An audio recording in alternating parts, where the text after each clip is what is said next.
Por que será que tantos livros ruins fazem sucesso e o seu, que é muito mais bem escrito e tem uma história bem mais legal, não faz? Resumindo tudo, uma verdade dura de ser dita e até de ser ouvida é que a maioria das pessoas gostam dessas histórias que muitas vezes são consideradas ruins. Eu sei que esse tópico aqui é bem polêmico, mas chegou a hora da gente comentar sobre isso e te ajudar a entender como que você pode tornar o seu livro um sucesso também. Olá, eu sou Matheus Jusinski e seja bem-vindo à Jornada do Eloy, nesse canal que eu te ensino a escrever e publicar um livro assim como eu fiz com o meu livro. E uma coisa muito frustrante para quem escreve histórias é você dedicar anos da sua vida escrevendo, né? Porque leva anos, demora, é um processo que é bem trabalhoso. Você põe toda a sua criatividade ali, você usa as suas melhores ideias, você pede a opinião das pessoas, elas te dão feedback, você vai lá, reescreve, você põe todo o seu esforço naquele projeto, eu sei. Porque eu passei por isso. E aí quando você publica, a sua história ela não tem nenhum por cento do alcance que outros livros têm. E muitas vezes a história desses livros, né, que fazem muito sucesso, são questionáveis. Mas vamos lá. Primeira coisa de tudo, qualidade não garante sucesso da história. Tá? E muitas vezes esses livros ruins, eles vencem, eles conseguem vingar e conseguem bombar e ter muitos leitores, porque eles sabem jogar o jogo do mercado. O mercado literário. E que muitos autores iniciantes nem sabem que existe. Porque a gente sempre fica, né, quando a gente tá no começo, na superfície. Que é a parte, eu tenho que escrever uma boa história. Mas é que nem um iceberg. Vai além disso. Não é você só escrever a história. E eu vou te explicar por quê, tá? Mas antes a gente tem que discutir sobre uma coisa. Que um livro ser ruim é muito relativo, né? Por exemplo, eu posso adorar aqui Crepúsculo, que é uma das obras mais criticadas de todos os tempos, mas você pode odiar. E o que é ruim pra você pode não ser ruim pra mim. Claro que geralmente quando a gente estuda a escrita, a gente avalia outros aspectos que o público mais leigo não avalia. Então a gente vai avaliar estrutura, desenvolvimento de personagens, construção de arco, diálogos, o foreshadowing, exposição, se aquele diálogo é muito expositivo, se faz sentido, se não faz, se a história ela tem uma conclusão, se ela deixou muita ponta solta. Uma série de fatores que você vai avaliando pra definir se aquilo é um bom produto ou não. As pessoas mais leigas, que são os consumidores, muitas vezes não consideram isso. Para eles, se eles se divertiram, se eles tiveram uma sensação boa, é uma história boa. Então o ruim, ele é sempre baseado na gama que aquela pessoa tem pra verificar, pra avaliar algum produto. Porque vamos ser sinceros aqui, né? Todo mundo gosta, de vez em quando, de assistir um filme ruim. Né, assistir uma série. Por exemplo, As Branquelas, o filme brasileiro, entre aspas, né? Todo mundo adora esse filme, mas todo mundo sabe que é uma obra que é uma bobagem, que não é uma obra que você considera cinema, caramba, o melhor filme já feito, mas as pessoas gostam de assistir. Então a gente tem esse apego às vezes por coisas que também são ruins. E o que me motivou a fazer esse vídeo, né, sobre livros ruins que bombam, foi porque eu tava lendo algumas postagens de alguns autores na internet, dizendo que eles estavam muito indignados porque os livros dos influenciadores bombavam e o deles não. E isso me lembrou um filme maravilhoso que eu acho que é legal todo autor assistir. O nome é Ficção Americana e ele vai contar a história de um cara que ele é um autor e ele escreve histórias muito bonitas, mas ele não é reconhecido. Ele não é renomado, ninguém compra os livros dele. E aí ele vê uma mulher bombando, contando uma história super genérica, e ele fica, mas como assim? Por que essa história ridícula está bombando? E até que um dia ele percebe que, peraí, as pessoas elas querem ver uma história idiota, então eu vou escrever uma história tosca. Manda pra editora e eles publicam e o cara faz sucesso. E ele fica, eu não acredito, eu escrevi qualquer coisa. E tá no mais vendido. Então é frustrante. É uma coisa que você não tem controle. Mas você tem que aprender a jogar o jogo do mercado. E uma das primeiras regras aqui, uma das primeiras dicas que eu te dou é: fórmulas testadas conquistam mais. Muitos livros, às vezes, que você vê bombando, que as pessoas falam mal, que nem a Biblioteca da Meia-Noite, que divide a galera, né? Tem gente que fala bem, tem gente que fala mal. 50 Tons de Cinza e Crepúsculo, eles seguem uma fórmula que já é testada. São clichês, histórias que já foram muito contadas, estereótipos e reviravoltas que às vezes são previsíveis. O público, ele gosta do familiar. É por isso que a gente vê muita saga, muita sequência sendo lançada. A própria Disney começou a perceber que você lançar sequências no cinema é mais rentável do que você fazer um produto original que demora pra conquistar as pessoas. Mas se você vai fazer uma coisa original, então você faz uma coisa que já deu certo. Então muitas vezes aquela história que você considera ruim, ela tá lá em cima, ela tá lá no topo por um motivo. Ela gerou conexão com uma audiência. É por isso que você vê tanto livro com capa igual. Você vai na livraria, tinha uma época que era moda colocar palavrão, né, censurado na capa dos livros. Não tava fazendo isso, porque tava vendendo, tava na lista dos mais vendidos. Agora, a nova moda é livro de colorir. Tem um monte de gente lançando livro de colorir com capas muito parecidas, porque isso é uma tendência. Isso gera uma conexão com a pessoa, né? Pode pegar, acessa a Netflix, você vai ver um monte de filme igual, um monte de série parecida lá com Stranger Things, não sei mais o que. Por quê? Porque isso gera conexão. As pessoas olham e pensam, eu gosto disso. Então talvez eu também goste desse outro. Porque uma fórmula previamente aprovada pelo público, ela tende a funcionar. Sabe, se você vê Harry Potter bombando, a tendência é que outros produtos parecidos com Harry Potter também vão bombar. Se você vê o Crepúsculo bombando, a tendência é que outras obras, assim como o Crepúsculo, também vão bombar, sabe? Tinha uma época que era febre livro de vampiro. Depois, quando o The Walking Dead estourou na televisão, cara, o que mais tinha era produto, era jogo, era quadrinho, era livro de zumbi sendo lançado. As pessoas gostam daquilo que elas já conhecem. E isso é psicologia humana. Então é muito importante que o autor ele entenda mais sobre a psicologia humana. Que ele pode convencer os leitores a comprar aquele livro com essas técnicas. E é exatamente como o Christopher Vogler fala nesse livro aqui da jornada do escritor. Você pode escrever qualquer história que você quiser, sabe? Digamos que você quer publicar um livro de poesia, ou você quer publicar um conto sobre confrontos políticos e não sei o que. Você pode publicar o que você quiser, você pode escrever o que você quiser. Mas é como o Vogler fala, se você apostar numa coisa que não é o popular, que não segue a fórmula narrativa de 3 atos, a jornada do herói ou que se derivam dela, você tem que entender que provavelmente a sua história ela não vai ter o mesmo impacto. Não quer dizer que a sua história vai ser ruim. Só que você tem que entender e aceitar que nem toda história vai ter a mesma repercussão. Por exemplo, esse canal eu criei aqui, eu sei que ele não vai ter 2 milhões de inscritos, que nem o meu canal principal tem. Por quê? Porque eu aceitei isso, eu sabia que eu criaria para um nicho muito menor. As pessoas elas vão se conectar muito mais com uma história que já tá no imaginário delas, uma estrutura que já funciona. Uma estrutura do começo, meio e fim, que é geralmente mais previsível e que a maioria das histórias usam. Porque é assim que as narrativas funcionam. E aí eu sei que tem gente que vai dizer assim, não, mas eu me nego a escrever uma coisa genérica. Eu me nego a fazer algo ruim, que seja considerado ruim. E eu vou te responder dizendo que você tá certo.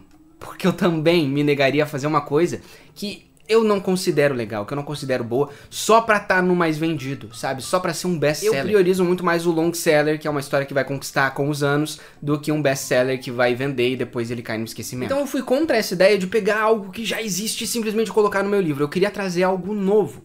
Mas eu precisava entender o que as obras que estavam fazendo sucesso faziam. Ao invés de criticar, dizer que coisa mais ruim. Peraí, vamos entender isso aqui? Vamos entender por que isso tá funcionando, o que as pessoas estão lendo, o que as pessoas estão comprando? Então a gente chega na segunda regra. Conexão emocional com o público. Quando eu entendi isso aqui, cara, a minha percepção sobre escrita, ela mudou. Porque eu percebi e eu entendi que eu precisava jogar aquele jogo ali. Porque pensa só, eu sabia que o meu livro ele não ia ser convencional. Eu queria trazer uma coisa nova, uma coisa que eu ainda não vi. Que seria tipo um livro em que você mistura quadrinhos com a história. Então você tem tipo uma história acontecendo, o personagem narra, só que é com quadrinhos. Mas como é que eu ia vender isso pro público? Como é que eu ia explicar isso pra eles? E foi aí que eu percebi que eu tenho que gerar aquela conexão emocional. Como é que eu vou fazer isso? Como é que você vai fazer isso? Não é só de personagens, não é só de narrativa que se trata, não é só de escrever bem. Essas são coisas que inclusive eu ensino no meu treinamento, né? Eu falo bastante disso no meu treinamento. Mas a psicologia humana, né? Lembra que eu falei que as pessoas elas se conectam com histórias que elas já conhecem? E que existem muitas histórias iguais por aí? Então, os leitores dessas histórias, eles provavelmente vão consumir outras histórias que eles gostaram. E eu queria atingir quem? A galera que leu Diário de um Banana, que leu Capitão Cueca. Sabe, que leu essas histórias infanto-juvenil, porque o meu livro, ele é um infanto-juvenil, só que ele é um infanto-juvenil diferente. Por que eu fiz? A primeira coisa que eu fiz foi definir persona, público-alvo, como eles se comportam. E aí eu teria que vender pra essas pessoas, eu teria que convencer elas a comprar. E aí, como é que eu fiz? Eu cheguei nelas e disse assim, ó, oi, esse aqui é meu livro, e ele conta a história de um menino que entra dentro dos filmes e viaja no tempo. Ou, esse daqui é o Era Uma Vez um Mistério no Tempo, o meu livro que foi inspirado em Diário de um Banana e Capitão Cueca. E que conta a história do Eloy, um menino que encontra uma TV que puxa ele pra dentro dos filmes favoritos e ele viaja no tempo. Você percebeu a diferença? Eu citei 2 histórias que as pessoas já conhecem, que é Diário de um Banana e Capitão Cueca, e falei que o meu livro foi inspirado nessas histórias. Ainda que a escrita, o estilo de narrativa não tenha nada a ver com Diário de um Banana e Capitão Cueca. Mas eu me inspirei, isso é uma verdade. Eu realmente me inspirei pra criar algumas coisas. Então, gerar essa conexão com o público faz eles terem aquela associação do tipo, nossa, eu conheço o Diário de um Banana, eu conheço o Capitão Cueca, ele gosta, ele se inspirou, com certeza eu vou gostar desse livro. E não à toa a gente conquistou mais de 10 mil pessoas. Mais de 10 mil pessoas foram impactadas e leram o livro. Então essa é uma estratégia que você precisa usar, pensar como que você vai criar um vídeo, como que você vai convencer a pessoa, como que você vai relacionar a um produto que já existe, como que você vai embalar. Sabe, como que você vai embalar o seu livro? O seu livro é uma história que as pessoas ainda não conhecem. Como que você vai gerar uma conexão com elas? Ah, o meu livro eu me inspirei em Harry Potter, eu me inspirei em Senhor dos Anéis. Você tem que fazer essa embalagem, sabe? O que tem de gente bombando no TikTok, né, quando recomenda livro parecido? É surreal, galera. Tem livro bombando na internet. E no meu treinamento, Jornada do Escritor, eu ensino exatamente isso. Tudo que eu tô falando aqui, eu te ensino lá, passo a passo. Como que você vai fazer para conquistar os seus leitores assim como eu conquistei os meus? Como que você vai fazer eles virarem leitores fiéis? Como que você vai aprender a vender o seu livro? Porque eu vejo que muita gente erra nisso. Leva anos para escrever e não sabe vender, não sabe comunicar, não sabe conquistar um público. E lá eu mostro como que eu fiz pra conquistar as pessoas, vender, tá nas maiores livrarias, criar capa, até criar desenho se você quiser. É um curso super completo e sério, eu tô falando de verdade. Você não vai encontrar tudo isso em outros cursos por um preço tão acessível. Então o QR Code ele já tá aparecendo aqui na tela, né, se você tá me vendo pela TV, mas também tem um link aqui na descrição pra você começar hoje mesmo o seu treinamento e aprender tudo que precisa. Aprender a entrar em contato com editoras, pra aprender a publicar o seu livro nas livrarias do Brasil. De verdade, é um curso que eu já recebi feedbacks muito positivos e eu tenho certeza que você vai fazer o melhor uso dele. É um curso intensivão, super rápido, onde você vai aprender tudo que precisa mesmo. E a terceira regra do jogo do mercado literário é: escrever é importante, mas vender é ainda mais importante. Não é só sobre escrever um bom livro. Lembra que eu falei lá no começo?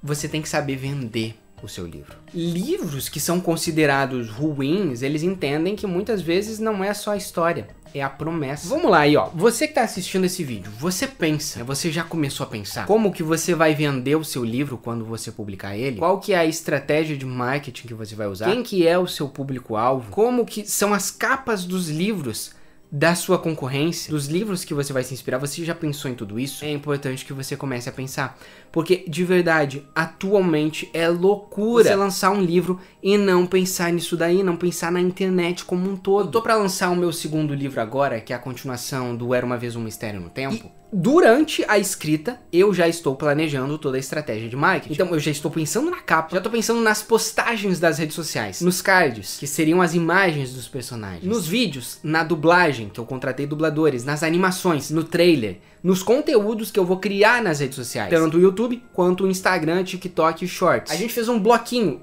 gigantesco ali, ó, de todos os dias, de todas as postagens que a gente vai fazer, sabe, como que elas vão acontecer. E aí você que tá escrevendo agora, você vai pensar, putz, mas eu não vou conseguir fazer tudo isso, é muita coisa. Você nem precisa fazer tudo isso. Eu tô compartilhando aqui o que eu vou fazer, porque esse é o meu segundo lançamento, né? Eu já consegui uma grana um pouquinho maior por conta das vendas do meu primeiro livro, então eu posso investir. Mas o meu primeiro lançamento eu não tinha dinheiro nenhum. Sabe, eu pensei, o que eu vou fazer? Então, a gente criou pequenos vídeos apresentando os personagens, sabe, fazendo conexões. Olha só, o meu personagem principal, o Eloy, ele parece com o Homem-Aranha. A pessoa gerou uma conexão. Ah, eu gosto do Homem-Aranha. A namorada do Eloy, a Catarina, ela parece com a Gwen Stacy. A pessoa, nossa, eu gosto desse casal. Então, a gente foi fazendo vídeos de apresentação bem pontuais e simples. Deu pra fazer, a gente conseguiu converter 10 mil pessoas, como eu falei. Então, você consegue fazer simples. O básico também funciona, mas você tem que colocar esse esforço. Você tem que pensar na sua estratégia, como que você vai vender para aquele público. Cada público funciona de uma forma diferente. Para você ter uma ideia, eu nem mandei o livro ainda completo para a editora, porque a gente tá na fase dos desenhos, das ilustrações. E galera, já tem, é só garantido que eu somei umas 4, 5 mil pessoas que vão comprar na pré-venda, sabe? Só na pré-venda, ali ó, na largada já vão estar comprando o livro. Por quê? Porque eu fiz uma promessa, eu conquistei essas pessoas. E é isso que você tem que fazer. Você não tem que pensar só em ser o mais vendido, você tem que pensar em quantas vezes você vai conquistar essas pessoas, sabe? Você tem que pensar numa saga, em algo que vai trazer essas pessoas de volta. Não adianta elas lerem só uma obra sua, ou a sua obra ser a mais vendida e depois ela é esquecida. Você tem que construir um público. E isso é muito mais importante do que ser simplesmente um livro que tá no mais vendido. É óbvio que todo mundo quer ter um livro muito vendido, ser um best-seller, mas isso também é importante, isso faz parte do processo. Você só vai chegar lá se você entender tudo isso e usar a internet, as redes sociais de forma certa. Porque pensa só, se Machado de Assis lançasse um livro hoje, ele teria que usar as redes sociais. Isso é loucura se você parar pra pensar. O Walt Disney, se ele começasse a Disney hoje, ele teria que usar as redes sociais, porque é assim que as coisas estão bombando hoje. Não que não tenha como bombar, que nem na forma antiga até tem, mas pega só os maiores sucessos, de onde é que eles estão vindo, da internet. Então aproveita isso. Aproveita esse momento e escreva algo legal. Escreva algo que as pessoas vão gostar. Porque às vezes você pode até fazer tudo isso, mas a sua história, ela não é boa e ela não vai conquistar as pessoas. Mas tem solução, certo? Tudo tem uma solução. Será que você tá escrevendo a história da maneira certa? Será que sua história é boa o suficiente? Clica nesse vídeo que tá aparecendo aqui na tela final pra evitar que o seu livro se torne um fracasso. E se inscreve aqui na Jornada do Eloy pra mais conteúdos de escrita em breve. Tchau!